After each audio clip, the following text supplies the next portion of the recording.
Hey everybody, it's Pete A. Turner, executive producer and host of your Break It Down show. I'm on the road. I'm on the road, baby. I'm in Texas, and I'm here for the Celebrity Softball Classic, which is our segue into the introduction for today with Tim Clune and the DOC. Let's get it funky. Let's get it funky. Tim is great. Tim built this whole charity celebrity softball thing, and they support a lot of charities over the years. This year, there's 2 different charities. Look in the show notes for all that stuff. You'll see all the details about that. He brought the DOC in. The DOC is, of course, one of the members of NWA. He wrote a lot of the songs, and just a classic guy. He's in the NWA movie, if you've seen that. He's just been an incredible dude his whole life. Really insightful, and I think you'll like who he is and what he talks about. Gosh, I mean, come on, it's the DOC. How cool is that, right? If you grew up in my era, NWA was like the most rock and roll, the most like terrifying. And this guy's the guy that wrote a lot of the words. And I say a lot of the words, like, I don't know if it's the bulk, but he wrote a lot of the words. So you have this master lyricist, this master songwriter, someone that's still to this day friends and in contact constantly with Dr. Dre. He was like, I've got things on my phone right now that we're exchanging ideas and talking about this, and he's doing a sanity check with me, and I'm doing it with, so this is someone that's connected to the very top of the music industry. That's how influential he is. And that's, his thoughts and everything. I can't wait I'm going to see when I see him this weekend, I'm going to see if I can just get him solo on the show, and we'll just dive into how he sees art and humanity and everything, because I'm dying to see that. Anyhow, this episode's a lot of fun. It's just great. John's there, TK and myself, and of course the DOC. Just not enough microphone to go around. It's so much fun. I had a great time recording it. I know you guys will love it. One of the things I wanted to talk about is one of the charities that they're supporting is run by Craig Sawman Sawyer. He has his own episode. You guys should definitely look that up. And we talk about human trafficking. His daughter was abducted. Now you have to imagine this, a guy from SEAL Team 6, a guy from DevGru.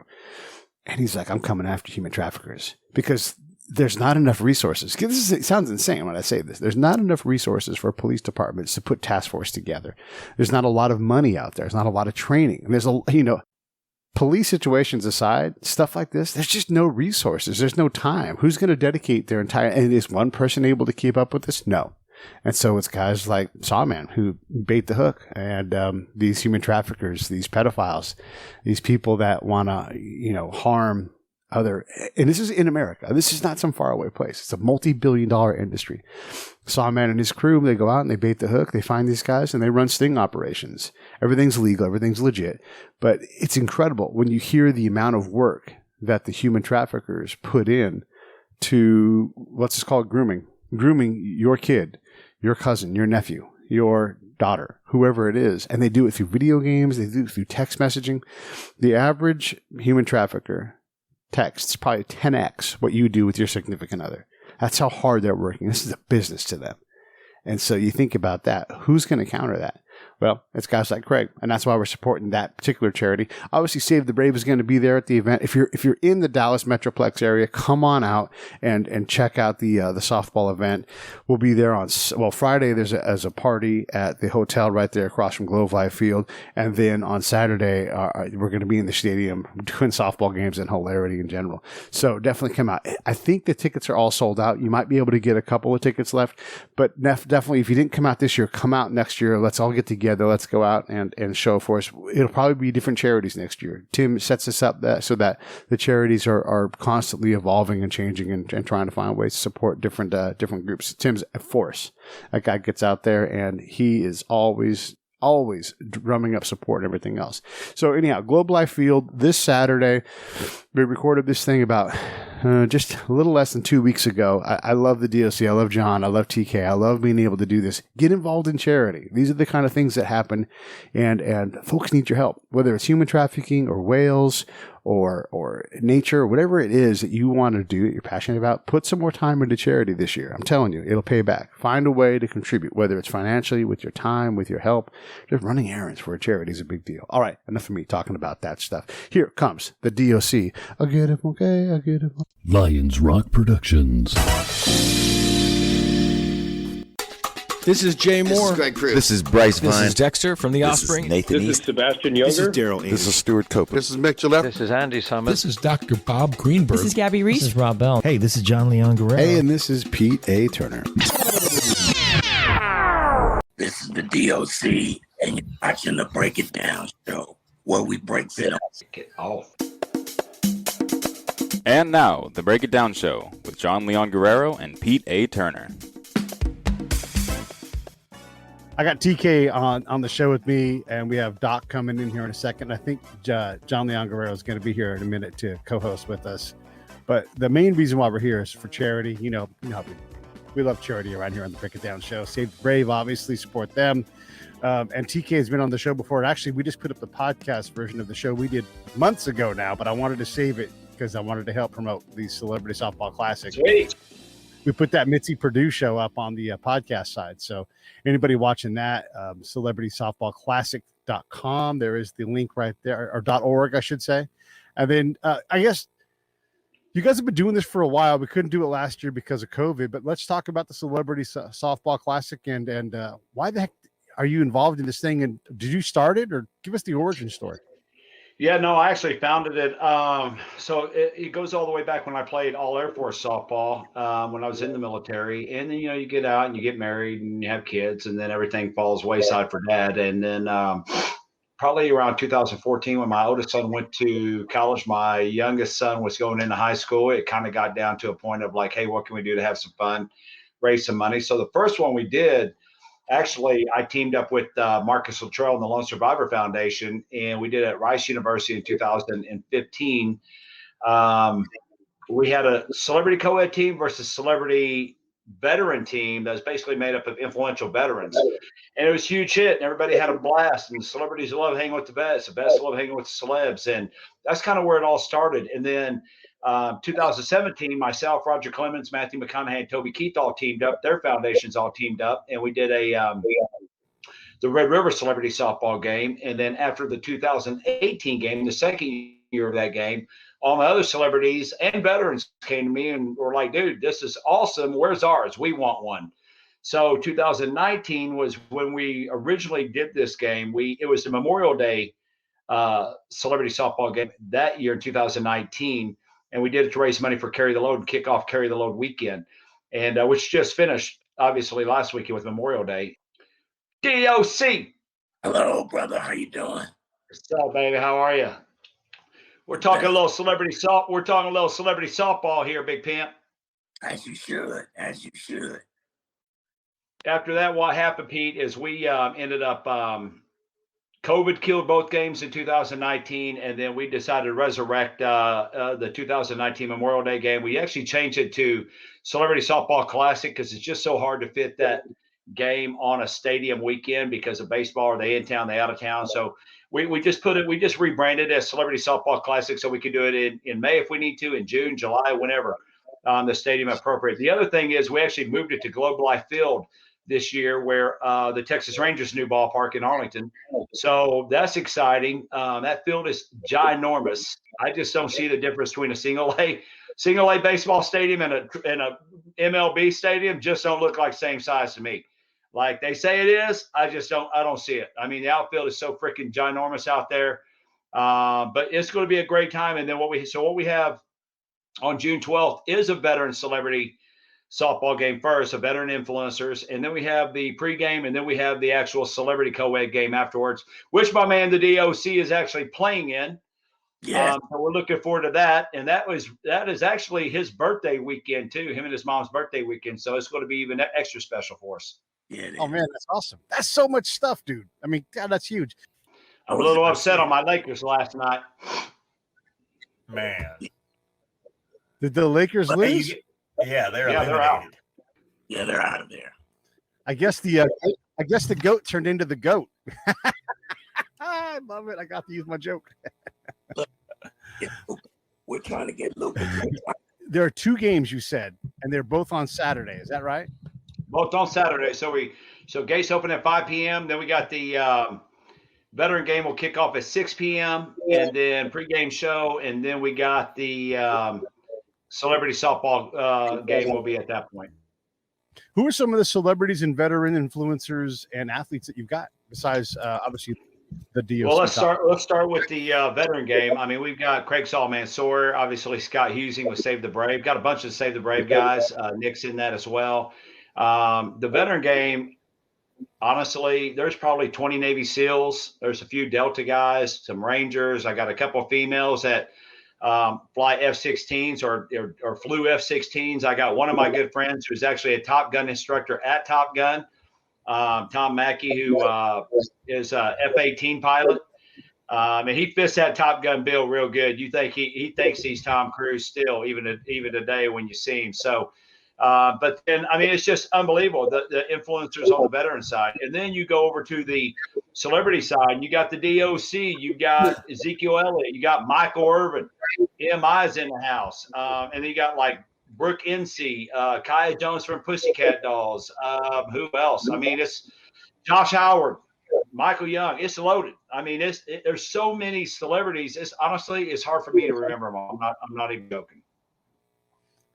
Yeah, and we're honored to be part of the crew supporting you guys. Tom Mackey is great. We've actually had a show with him and his company he's working on called Red 6. I often wear the Red 6 hat. That's right. You all got to go down there and fly in that little thing with him, didn't you?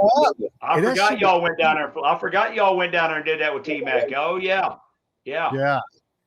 It's neat. And these guys are they're entrepreneurializing and they're changing. I mean, it's like you with Verve. You know, like you're just like you've become this mogul. You know, with all these things. Sure, charity, but man, you just. I mean, look.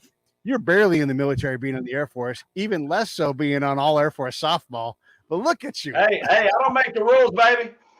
I don't make the rules. TK just plays by the rules that the game's being played, right? So if you're going to let me play all Air Force softball and travel around for 3.5 years, all over the Pacific, all over the United States. I mean, not even that. When I was in the Philippines, I actually played base team soccer and traveled the Pacific. And then when soccer season was over, softball started. Then I made the base team softball and traveled the Pacific for the whole year I was there. And then I had to take vacation time, you know, while I was there and to support the islands and spend a little time over there as well. And, you know, defrag from all my efforts of playing sports all the time. And then I came back to the U.S., played semi-pro football in Colorado Springs for a team there, hurt my knee, got 2 concussions, Air Force canceled me out of that, went back to softball, made the base team, traveled, and then when the base team wasn't in, the all Air Force team was in. So I was doing that. Then I played on a couple of what people consider professional teams now, civilian teams. So it was a pretty good career. And then when I got a commander that wasn't so fond of me, you know, basically playing softball all the time, that's when I was like, okay, if I'm getting paid for it, you know, if I'm going to get paid, I got to go get a real job. Then I'm out. So that's where it came down to. But it was a good time though. Great start. Yeah. John's getting his hat on. I got to put a hat on because Brad said I look naked without a hat. Right. You know, I'm from the Bay, so I got to kick a high-roll hat. You know what? Since we got one of your celebrity softball players, and it happens to be the DOC, Doc, what's your softball pedigree, man? You got softball game? You know what, bro? I'm just put up the chance. Whoever shows up that day, with it. I can swing a bat a little bit. I might be able to catch it. I don't know, but we're gonna go college try for sure. Okay. Hell yes, we are. I'm just curious, when you do you guys lighten up when you TK, when you bring the celebrities on the field? It's like, okay, we're gonna take it easy on them now, or what happens? Well, what happens is, you know, it's just the co-ed is much more fun because it's not so testosterone based. You know, with the OU UT game in October that we do with McConaughey and Toby Keith and Clemens and all the OU greats and UT greats, like, you know, they're all hugging before the game. It's all cool. It's all love. And then let somebody get a hit and score run. And I'll tell you, like, the hatred comes back out between OU and UT. And I mean, McConaughey looks like a kindergarten kid when he comes off. His knees are skin up. Jersey, I don't even know if you can clean this jersey after it's done. The co-ed games are more fun because the guys, it's kind of funny. The guys take it a little bit step back because you got all these amazing female athletes playing. But then the females, they're out there competing. They're the ones who really are like, okay, we're going to show them what's up. They're the ones who actually start competing. So it really kind of is a little bit of a kind of fun deal. I mean, you know, I started these things out of selfish reasons so I could play in them.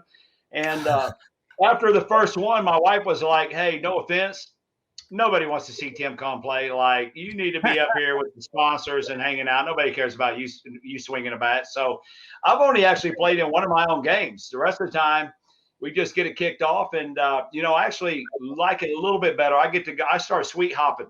When the celebrity game will start after I'm done, I'll just go down here and have a few drinks, go to this one, have a few drinks, go to this one, have a few drinks. By the time the game's over with, I'm damn near wiped out by the time I have to go do a post-game interview. But it's always a good time. And, we got some other amazing people. I got a couple of guys who are in the Boston bombing. They're Boston bombing survivors that both lost legs. One is Mark Furcarell.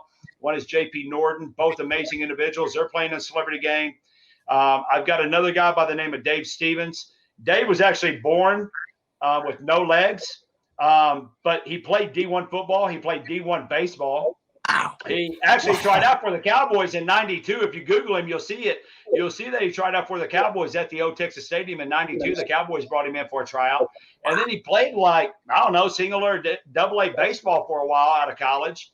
Like, he's amazing. And he's playing, and who else? I mean, I got a friend of mine, Jason Koger, who's a motivational speaker. He's a farmer, rancher in Tennessee, and he was driving after a storm and hit a power line in one of those little, what they call them, gators or something, and ended up electrocuting him. And because of the toxins building up his body, they had to amputate his arms off. And so he's been, he recovered. Got the prosthetics. He was the first guy with the prosthetic that a lot of the veterans wear now, that the whole wrist will turn around and you can pretty much control your movements.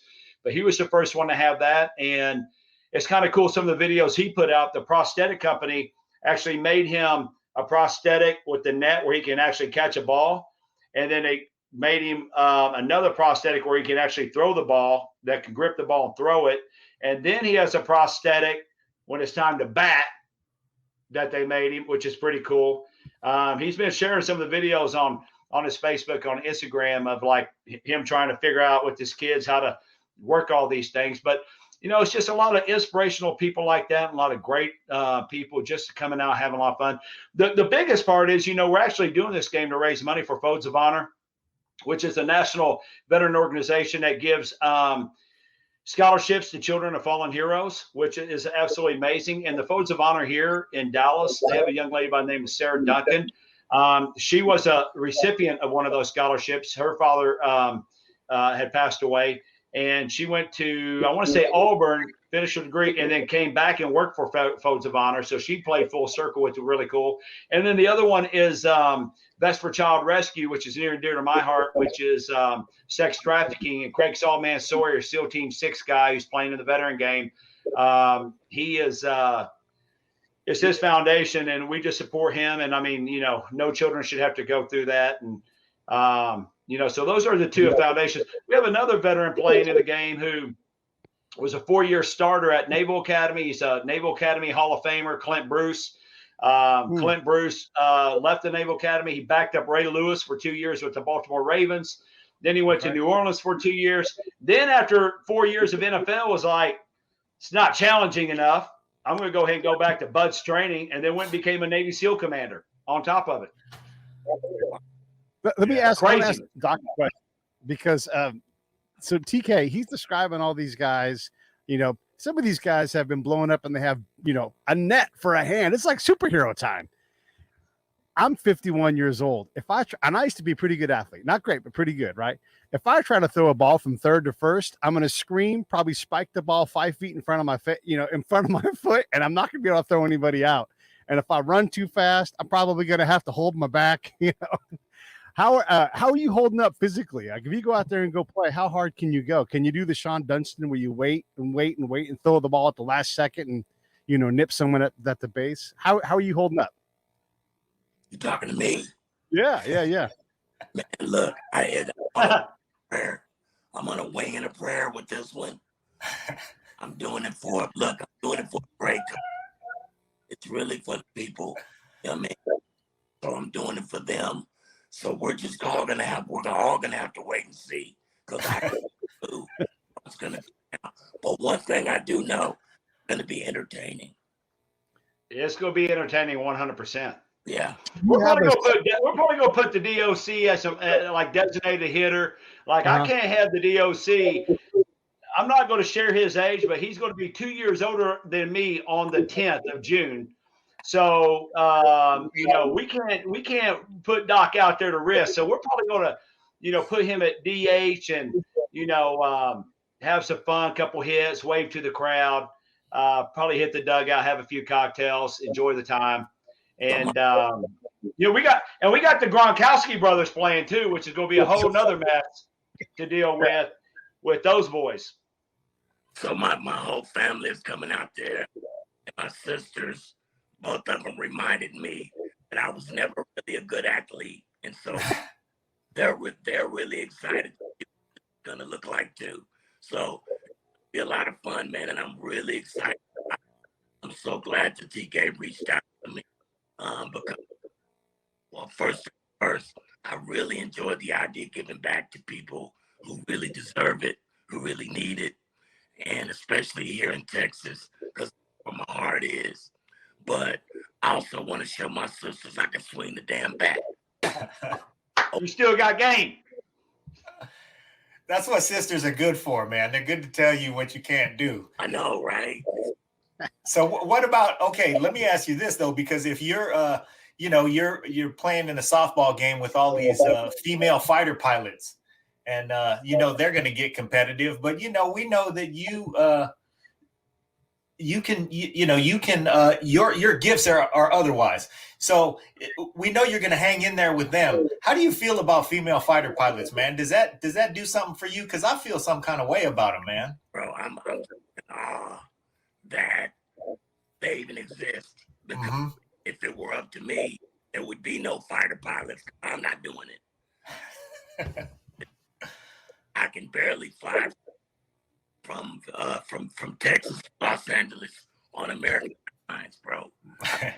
Not getting in no fighter pilot and doing 0G, EFCs or whatever. I applaud them for their skill set, and I'm thankful and grateful to them for serving this country. And so if they want to hit a grand slam home run, and it takes me a little while longer to get the ball home, who cares, right? It's all in the Yeah. Well, I have to ask you a question that's been brewing on my mind since somewhere around 1989. You're from Texas, and you split time between Texas and LA over the last decades. Are you even a little bit Jamaican? No, not even a little.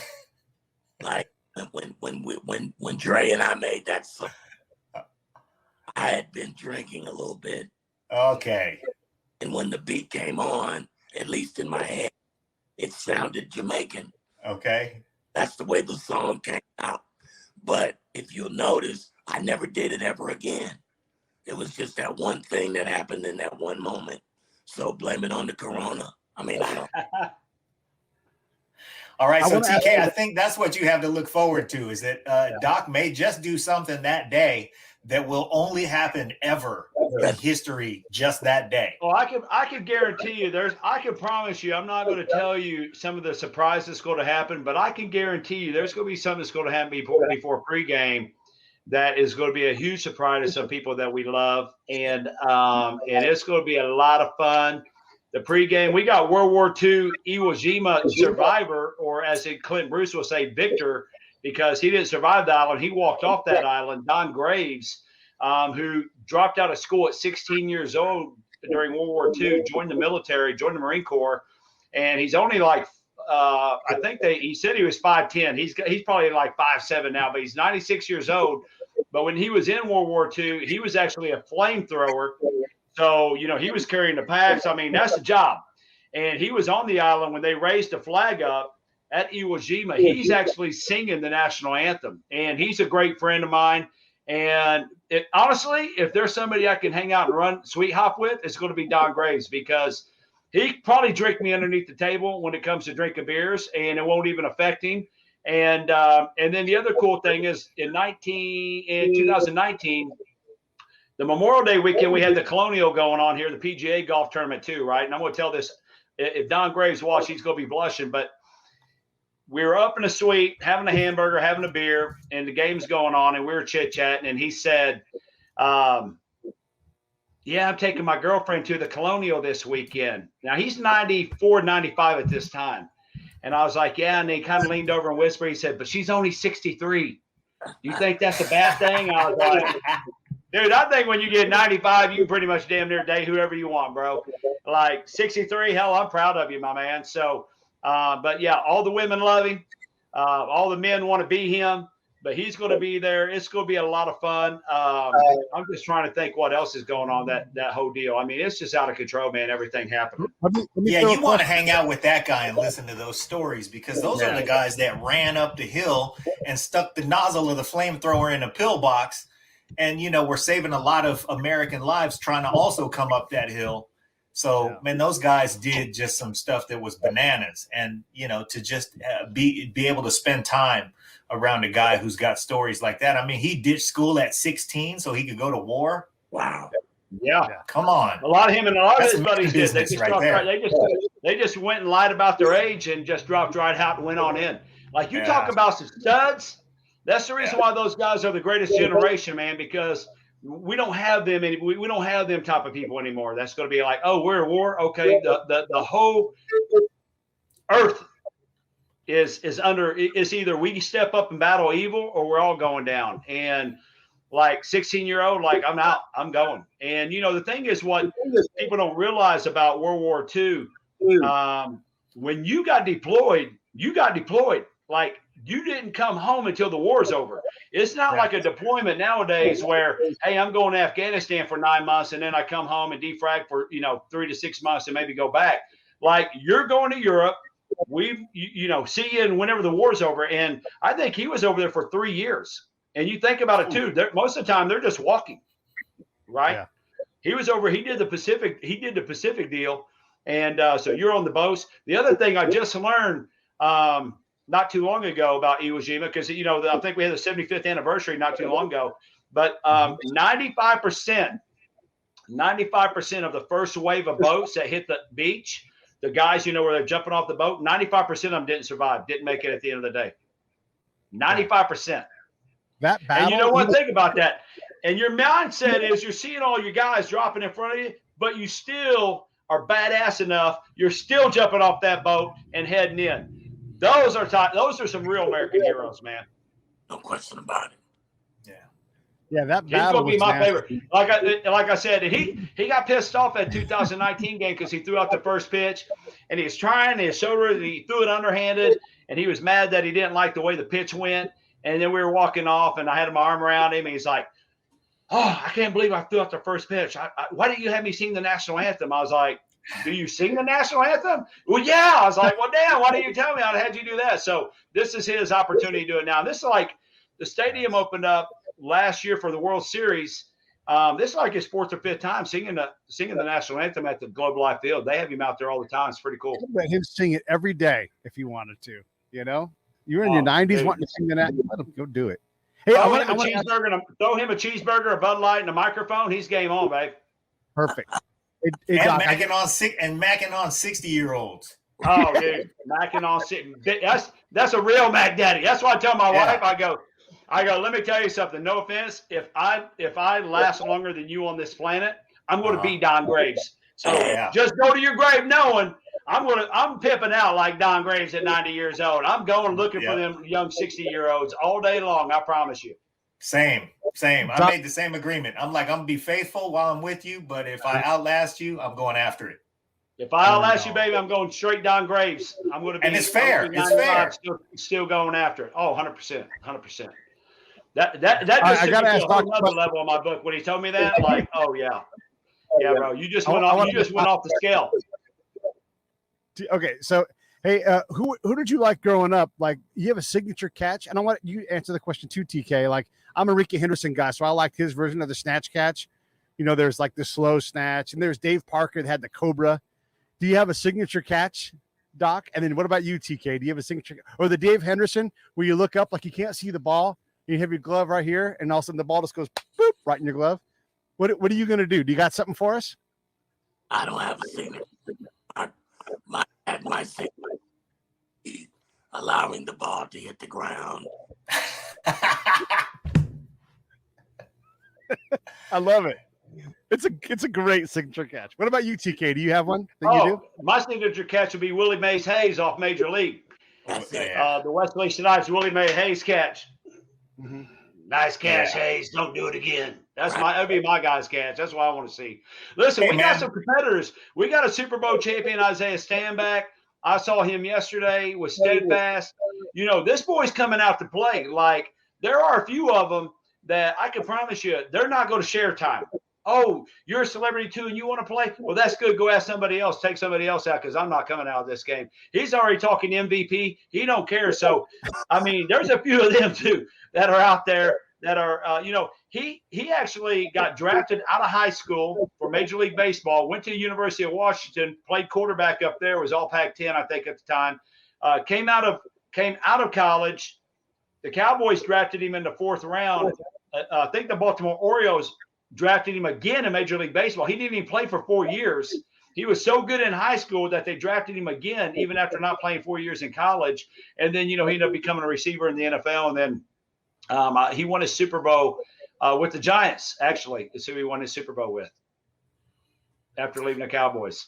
You know what? I think if I look at that celebrity roster, so Doc, when you got to see who's playing on the same day as you, did you see any name on that list that you thought, oh, if I round third base and I see him at home, I'm trucking him. I owe that dude one. I'm gonna lower my shoulder on him. Did you see anybody on that list? Nah, man, all of these. You know what? I'm a fan of most of the people on those lists, so I'm gonna be respectful to everybody. You know what I mean? I don't. Yeah, it doesn't get that serious, but I tell you, Doc's like me. We just want to, we looking forward to hanging out with Michael Irvin. I haven't got to hang out with him in a long time, and he's coming in for the whole weekend. And that's a great thing about these games, just so much camaraderie. The good thing for me, luckily enough, I know everybody playing in these games, on both games, but the veterans don't all know the veterans. The celebs don't know all the celebrities. But really, by the time the weekend's over, everybody knows everybody, and everybody leaves with a ton of new friends and acquaintances and just friends. And then what happens is that's why this thing keeps getting bigger and bigger every year, because you come to one of these, you won't miss it again. Like I'm just trying my best. I'm just trying my best to get Doc to talk any kind of smack, Okay. and he's not going for it. He's not going for any of it. But I tell you, I might not be MVP, but I'm MVP. That's the most valuable beer, and I'm gonna have those, and that'll be me. That's my trophy. If you don't see me and Doc around third inning, we're sweet hopping. We're up there. Right. We're up there talking to some sponsors, going, "Hey, thanks for coming. Give us one of your beers, will you?" Yeah. So you didn't sign up for the big contract. You signed up for the league minimum, which is free beer all day. That's it, bro. Hey, get a hat, get a jersey, get called out. And that's the other cool thing. I mean, honestly, think about it. How many people get a chance to actually even do anything on Globe Life Field, on the new Texas Ranger field? So to actually just be out there and be a part of it and go, man, I actually got to play in a celebrity softball game or even a veteran celebrity softball game that was out there on Globe Life Field.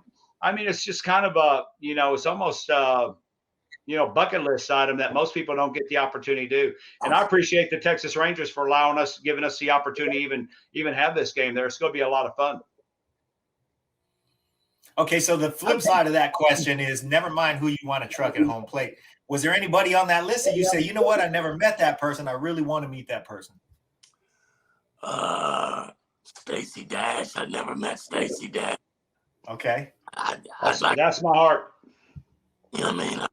I know somebody in her family, so but most of those guys are people that I'm admiring. Mm-hmm. People like Urban, but they're old friends of mine that I haven't seen in eons. So it's really going to be great. A great chance to see them at powwow, and it's at a good time. They get to see my mother. I get to introduce them to my wife and kids. It's just gonna be. I'm gonna really enjoy. We're just gonna have a great time. There are a couple of things I do want to say without Doc blushing, because he's not a guy that is he's so overly humble, if you can't tell already. Yeah. But Doc was instrumental in getting 300 tickets to Big Brothers Big Sisters. So all the littles and their big brothers can all come to the game. Actually, I'm sorry. It's actually 500 tickets, 250 big brothers and little brothers that get to come to the game on behalf, thanks to the DOC. The second thing is for that whole weekend too is my kids, is my youngest who's 22 now. There's only one person he's coming in heavy to see. That's the DOC. Nobody else. Mike Irvin, MI? Yeah, where's the DOC? That's who I got to see. So I told Doc, my wife just recently found this out not too long ago because I was 19 when NWA came out, about 18, 19 area. And being in the military, I might have told Doc this. I grew up on hair band music in the 80s, right? Your Bon Jovis and Motley Crues and those guys. So when I got to tech school, I actually had a brother from Southside Chicago. He was part of the Crips, and he had left the Crips to join the Air Force so he can get away from the gang life. So over every morning on my side, I had like Led Zeppelin or something playing, and he was always bumping NWA and Rob Bass. And finally one day I was like, man, what is that you're playing? Like, let me turn my down. What are you playing? And that's actually how I got introduced to NWA is through Smitty, who was my roommate at that time. I can't believe I remember his name. That was 1988 when we were together, and in early '89, and before I went to the Philippines. But and then, honestly, the Chronic is what changed my life. When Dr. Dre's Chronic dropped, that was like 92, I think, or was that 91? I was 21 in that area. Yeah. But when the Chronic hit, that shit went to another level at that point. It was like, and then Snoop dropped right after that. Yeah. Game over for TK. Then Tupac came out after that. It was just like, but the thing going back to my son, being a fan of that music, when we would go to school, I'd drive him to school in the morning. He'd be like, can we listen to it? Don't tell your mom. Don't tell your mom. That's right. Don't tell your mom. So we dropped it. We put the Chronic in. We put the. And so he can't wait to see the DOC. I mean, he is so excited. He cannot wait. And again, my kids grew up around MI, and I'll tell you another quick story. I hate to take all the time, but there's so many great people that are doing this. When my oldest son was part of a state championship team here in Aledo as a freshman, he got pulled up on varsity scout team. He got to play all the way through the state championship.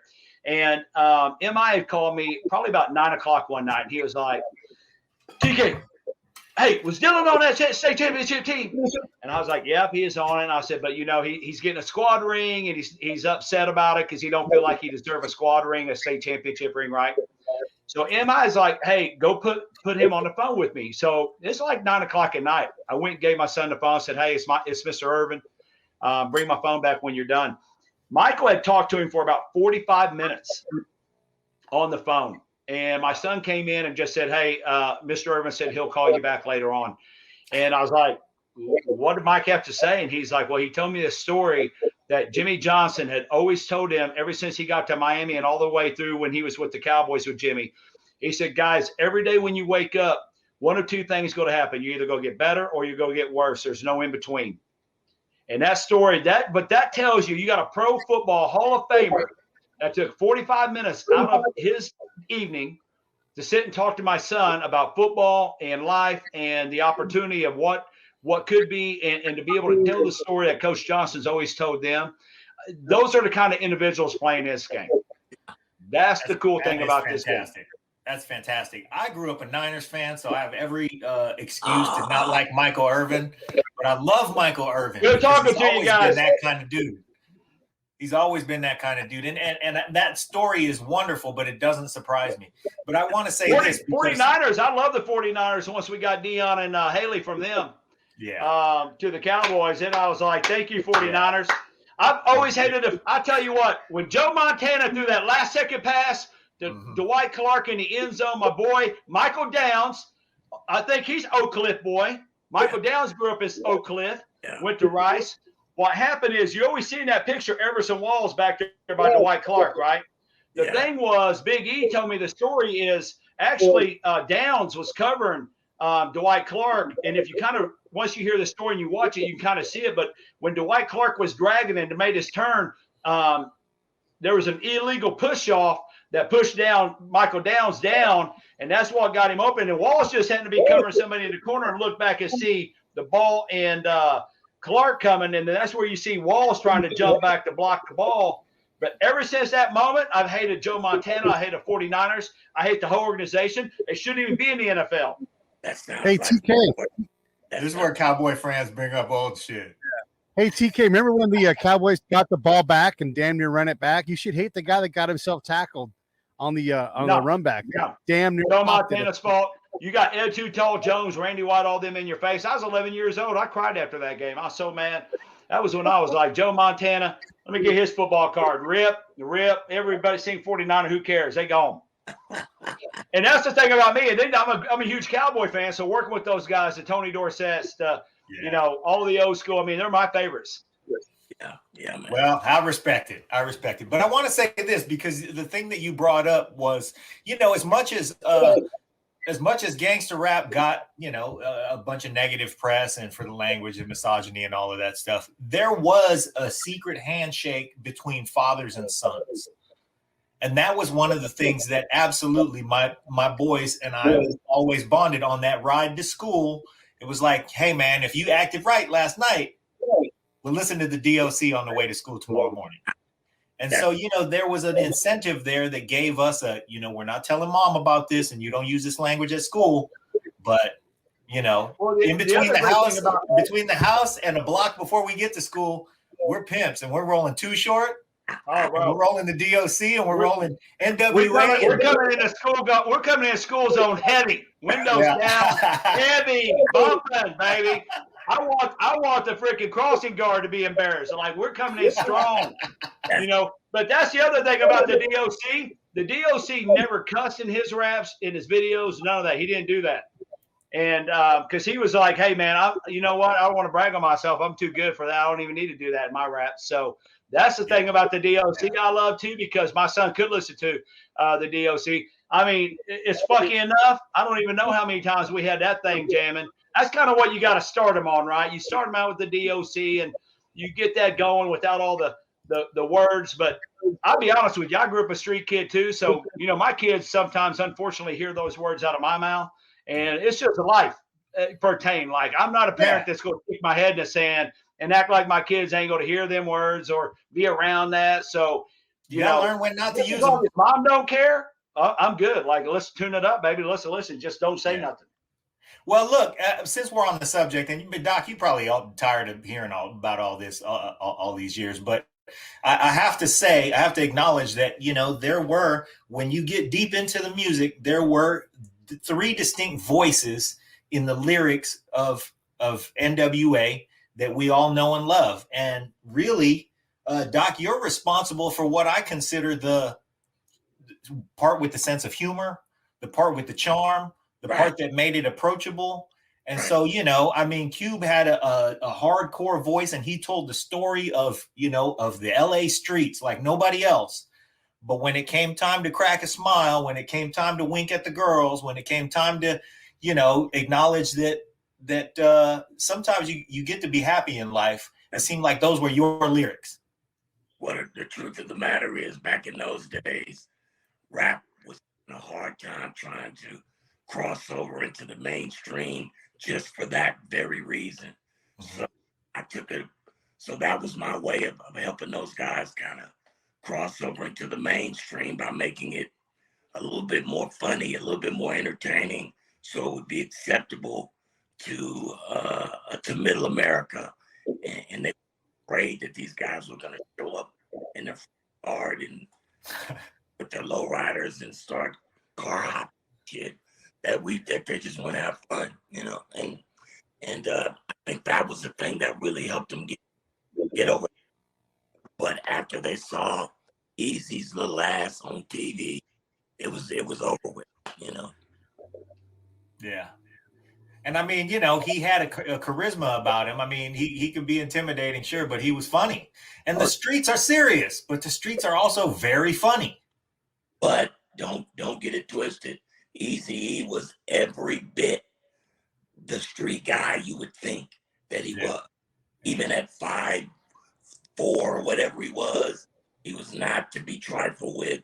And I, and I'm 6'4". And I gave him plenty of space because. The other thing is too, Doc, if you don't mind, can you tell the guys about the project you're working on now? Please share a little bit about that. So I started shooting a documentary about 6 months ago, and it's really turning out a really amazing piece of art. And I'm blessed to be able to shoot my mother at this game, enjoying her son, and shoot her interview at this experience, and put it all inside the documentary. And it's probably the best thing that's happened to me in many, many years, to be able to come back home and show Dallas in the light that I'm going to be able to do it with stars all around me, and my mom and my kids. And like I said, this documentary is really turning out to be a real piece of art. Everybody showed up, from Dre to Eminem to Snoop, Badu, Ice Cube. Everybody's in it. They all say these amazing things about me, and it's really, really cool. But being inside Globe Life and being able to walk those bases at home in a documentary that's going to be a whole globe, to be able to show Dallas in a way that really makes us look like the champions we are here is just fantastic for me. Yeah, it's actually amazing, Pete. I've seen a few clips. I'm telling you, I promise you, this thing is going to win award after award when it comes out. It is absolutely amazing. It's really good. Release it. You got to come back on the show so we can spend some time talking about it. I'd love it. Please, man, please. Anything, absolute. Let me just put this out there. Anything we can do to help get the word out, anything we can do to, if you're doing a tour and there's stuff coming around and you need help in the Bay or you need help in Orange County where Pete is, count us in. Bro, I'm going to tell you like this. Like, I've walked a hard road for most days, but it's at the end where I got the revelation that was my path, right? I had to walk. Because I chosen to walk it. I was probably one of the only ones strong enough to walk it. And that's where lessons start, right? And so, man, God got me. And everything that I thought I lost, watch this. You know what I mean? Everything I thought I missed out on, watch this. And so I've lived enough life to understand it's not about me. It's about us. So from my perspective, it's much DFW as it is DOC. Mm-hmm. Well, I'll tell you, man, I'm truly fascinated with your story. And I know I've been a fan since the very first minute. I had everything. So, I'm very well aware of your everything, your evolution as a human being. And I think you have probably, one of, if not the most compelling stories from a human standpoint. Your evolution as a person, your rise to superstardom, the fact that it was snatched away from you when you left your teeth in the tree, all of it, it's such a story of absolute humanity, and the fact that you walk tall and proud like you do is really remarkable. I mean, of all the accomplishments that we can hang on you, that, among all of them is, to me, the most important, and the one that, that I would, showcase to my kids and to everybody's kids more than anything else. Thank you, bro. The crazy thing, he's just getting started. Yeah. That's really the kind of funny thing. Honestly, when you see this documentary, you're going to be like, wow, he's just getting started. Thank God. Yeah, watch to see what get ready to come out, world, because this is a rebirth. This coming again. This round 2. I do all things everything is through him. It's his victory, not mine. I'm just a guy. Man. Yeah. How many people in show business, though, don't get to learn that lesson, or don't accept that that there's humility involved and humanity involved. The list is long of people who lose it. And so, we're, like I said, we're fans, and we're in whatever you're doing. We're in. Thank you, brother. God bless you. We had Angelo Moore on the show a long time ago, your lead singer from Fishbone, and he talked about him and his friends all sitting on the edge of the blender, and the industry is the blender. And he saw his friends get chewed up in a lot of ways, drugs, all kinds of things, and when you're sitting there at this point, you can look back. I mean, that has to resonate with you. All of the things, the guys that didn't make it, the guys that made it, and how impossible. It's got to give you some real perspective and some wisdom. Bro, I'm going to tell you, probably think me these days, and there's no way I can explain it, but I'll give you a caveat of how God works in my world these days. I started yesterday with the ISD in the city of Dallas, and we're talking about transforming one of the old middle schools in a historic Black district. We're talking about remodeling it and revamping it into a school of the arts and putting my name on it. That's awesome. Right. So if all I went through was able to give these kids a better opportunity to have a better shot at it, then it was all worth it, bro. Man. Yeah. I can't tell you how many artists John and I have talked to. Dwayne Wiggins comes to mind, where they made themselves in a arts focused school program. I mean, John, it must be half a dozen. No, it must be 6 dozen people. Oh yeah, come on. I mean, it's so crucial that we're losing arts programs in school, and the fact that we don't put a value on expression for kids nowadays is terrible, and it's going to have terrible repercussions. If you don't give them some, leave them to their own devices, you can't expect great things. You really just can't. You got to help these kids out. And right now, more than ever, we need to reach back into these communities and do what we can for everybody, man. We are, because we're all in this together, and we're all going to see them together. And so either you want everybody to have something, or you don't want anybody to have anything. And I know which one I want. I want everybody to have something, and let's make it do, especially in North Texas, because there's no place on the planet better than North Texas. So we need nowhere better. That's right. Nowhere better. I may have an argument for what's in the top 5, but I'm not going to dispute that North Texas is pretty sweet. I'm going to give a shout out to my friend Sandra, who lives in Frisco, Texas.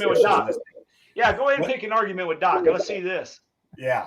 I'm shouting out my friend Sandra, who lives in Frisco, and she loves everything Texas, and I love her dedication to it. So I'm just seeing more and more of what's going on here, and you're TK, you've amassed a whole crew of people who are just showing out for North Texas. So I appreciate it. Also, the other thing about this game that's amazing is everybody in this game, we don't all look alike. We're not the same race.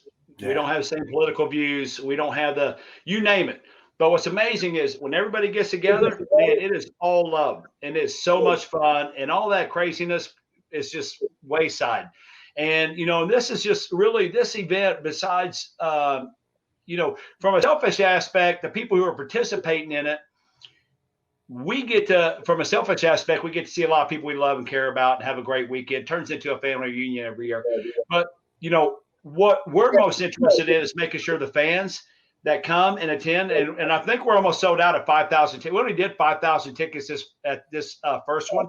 I think we're almost sold out. As of this morning, they thought there might be just a couple hundred tickets left, maybe, which is going to be awesome. But that's a whole nother thing coming up to bat when you got 5,000 people. I'm sure it's different when you're in a stadium with 40,000 people and you're singing. That ain't no big deal. Getting up and batting in front of 5,000 people, that's a whole nother level of getting your stomach tight on that. I promise you. So, but yeah, what you really meant to say was getting up and risking striking out in front of 5,000 people. Oh, and it will happen. I promise you. So there will be a few of them that will have to go sit down. You just missed it on your third one. See you later. And that's just a walk of shame and death. And then the stadium plays the music. And, that's where you just go, tap, I'm out. Somebody else can take my spot from now on. I'm going to find TK up the suite somewhere. So, yeah. But that's really all it's about. It's just giving back to the fans and really having some fun with the fans and making sure that those, guys and girls and everybody shows up, just has a blast. Yeah. And just by showing up, man, the week we've already won. The weekend's going to be great. TK, do you have any examples of the merch you might be selling there? You got any hats or T-shirts or anything that you can show us? Actually, if you go to BourbonUnited.com, the jerseys and the game hats that the celebrities are wearing, the fans can actually buy them on there. Okay. I think it's actually celebrityjerseys.com is the URL we got. But if you can't find it there, go to BourbonUnited.com. They're on there. Yeah. Doc, what's your number? 77. 77. I'm inspired by Donich. Because we want to win. Inspired by what? By Luka. That's why he got it, because of Luka from the Mavs. Yeah. Oh, okay. When I think you guys don't know nothing about this Maverick life, but we Dallas Tech. Well, we love our players. And I'm a player, and I want to have a game like he has games, because that kid is bananas. We know a little bit about Dallas or the Mavs because Jason Kidd went there for a while, and he's a Bay Area kid. Oh yeah, that we loved growing up. Yeah, he was great. He's one of the great. But when I think about the best, but this kid, Luka Donich, they call him Baby Bird. This guy is freaking insane as a basketball player. Love him to death. Well, you also have the most charismatic owner in the NBA. What's that? I said you got the most. Oh, Doug Marcos with Luka rules. Doug Marcos is a big basketball fan, and I will say also you have the most charismatic owner in the NBA. Oh yeah, Mark Cuban's the best. Yeah, no, Cuban's the man. He's a great guy. No question. Anything in closing at all, Doc? Before, and I'll give you a shot, TK2, to plug one more time. But anything for you in closing, Doc? Yeah, I'm not gonna be taking any walks and shit around here. I wouldn't be expecting that. I'm gonna crush the ball. I'm gonna crush the freaking ball. Trust me when I tell you that. Yeah, my prediction is he's going to crush the ball deep into the power gap, and then he's going to round first base like a Mac, dragging 1 foot behind him. Yeah. What you do is you already have your runner at first base. Like, be ready, because I'm just hitting and I'm going to make it to that base, and then you sub. I'm out. I like my hamstrings attached. Okay. Yes, nicely done. Also, I'm going to encourage that, in the coach's box at first base, go ahead and put a keg there. I know, right? Yeah. There'd be plenty in the dugout. That's what scares me sometimes.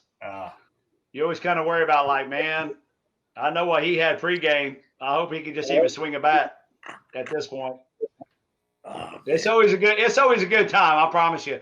And it's always a crowd pleaser no matter what. The other thing is, during the game, the celebs that aren't playing, we're actually going to take them up on the concourse and kind of turn it into a fan fest a little bit, so the fans can come over and meet and greet a lot of the guys and girls and some of our veteran guys and girls, and just get back and have some fun with it. That's really, like I tell the Rangers, everybody's kind of got a perfectionist side to them, and I do too. But it's kind of like, guys, at the end of the day, man, it's just a softball game. Like, as long as nobody gets hurt and the fans have fun, man, total success. Beyond that, don't worry about it. There's going to be mess ups, but the only people who really know if we have any mess ups will be us. So don't worry about it. It's just softball. It's just fun. Hey, Brad, I think Jeannie Buss is dope, but way better than Cube. I don't know about that. Come on, Brad. Come on, Brad. I like it. He just said better looking. Maybe. He's got a point. I'm with him there. And I'll give you for sure. Hey, also, you know what? Since you guys have, this tie-in with such a strong tie with the community, I just want to encourage anybody else who's out there. These kinds of things it seems like all the right celebrities want to always do these things. And as much as you can connect with, especially the young fans, man, this is such a blessing that you guys are doing this. And man, I'm so happy that Dallas gets to experience this from all of you guys.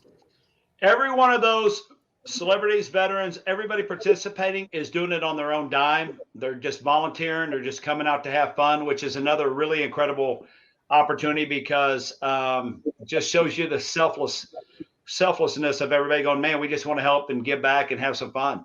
So, I mean, everybody, if they're flying in from out of town, they're flying on their own dime. They're paying for their own hotel rooms. They're paying for everything to come in for that weekend. It just says a lot about the individuals that are participating in this game. I heard they're all staying at Doc's house. No.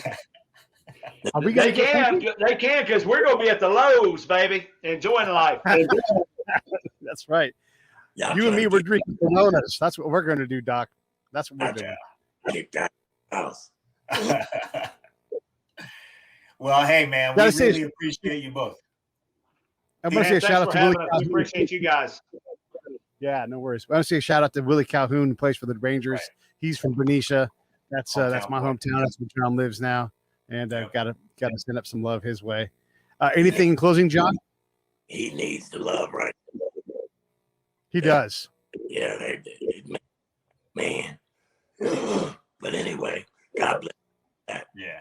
Thanks for having me on. I really appreciate it. I'm really excited about the game and seeing everybody and meeting all the fans. It's just going to be a blast. And I'm really grateful, TK, that you reached out. Oh, man, I couldn't be more excited. My boy Doc's playing. It's going to be a great time. We appreciate you guys having us. And see you all on 12th. Yeah. Doc, you have a working title for the documentary? No one could do it better. Of course. Oh, wait. No one could do it better. The documentary, but the doc. The DOC-umentary. Yeah. Oh, Doc, aren't you going to have a soundtrack with this documentary too, right? Absolutely, man. Get ready, folks. Soundtrack's coming with the documentary as well. I can't wait. Yeah, we're looking forward to it. It's gonna be great, bro. Look, when I showed some of it to Dre, who's probably the hardest critic that you would meet in life, and he was giddy over it. He thought it was just amazing. And so I know we're award-winning. We're approaching award-winning sort of material. Accepting the award. Yeah. Well, look, everybody knows how dope Dr. Dre is, but what people might not know, probably know, but might not know, is that you were always the voice that could tell him if there was something not right about what he was doing. So he probably, I think, trusted your opinion as much or more than anybody else on the planet. So for him to be excited about what you're doing, he's not pulling your leg. Oh no, and he still does to this day. Yeah. Make that phone call to Doc in the AM, like, check it out. And still, you guys didn't see it, but as we've been doing this podcast, they just hit me and asked me if I like something. I can't see what it is after what done. Bill does that, you know. Yeah. I'm gonna tell them the truth. If it stinks, I'm gonna be like, but not.